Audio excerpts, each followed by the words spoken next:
I was a social worker before I became a politician. So my motivation for coming into politics was social work.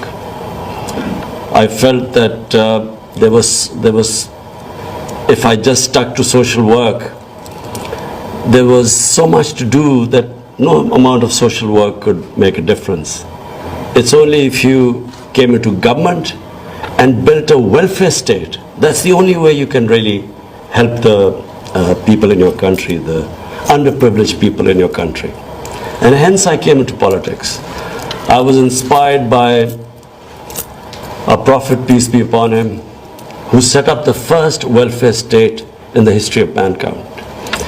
It was the state he set up in Medina was based on principles of compassion and justice. And the state decided to take the responsibility of the weaker section of the society.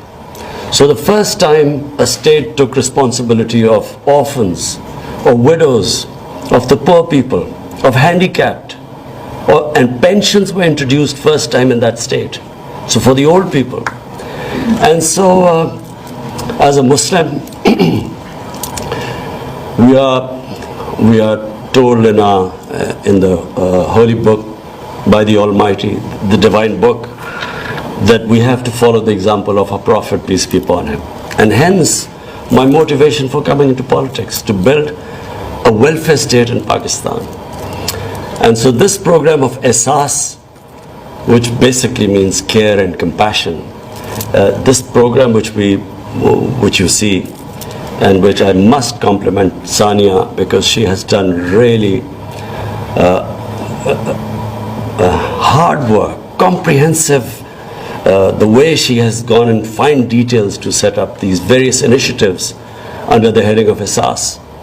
And this, of course, financial inclusion is the core of the Ehsaas program, because unfortunately this trend in the world where the poor get poorer and the rich get richer, the poor countries get poorer and the richer countries get richer, the gap keeps increasing. The statistics I read, I think it was one of the UN bodies which came up with these statistics, that 60 odd people own as much wealth as about 3 billion people on this earth.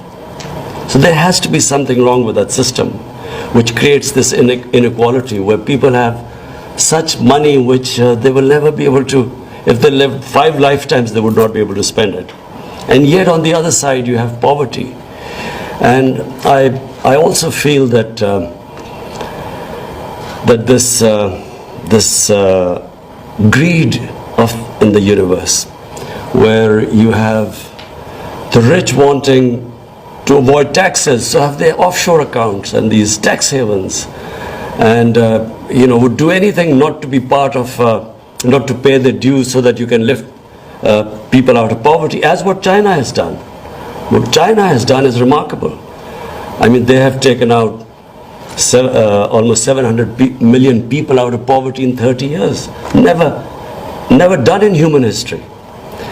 So this idea where the rich want to get richer and this greed, it is the biggest curse of this planet. All the problems which the universe, which our Earth faces, global warming, this environmental degradation, all of them, the root cause is greed, where it's never enough. I mean, you can make as much money as you want, but the level of greed is always going to make you want more. And so you have this strange phenomena on this earth where you have people now getting into these boats, risking their lives to get to the land of milk and honey, where people want to get away from poverty.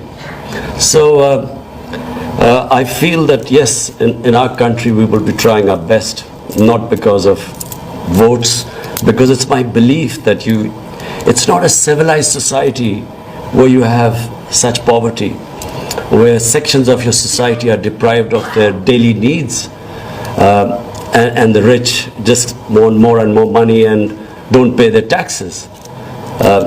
So this is a real, what we have, my government has decided that we will be the first government that is going to, all our policies will be to lift people out of poverty.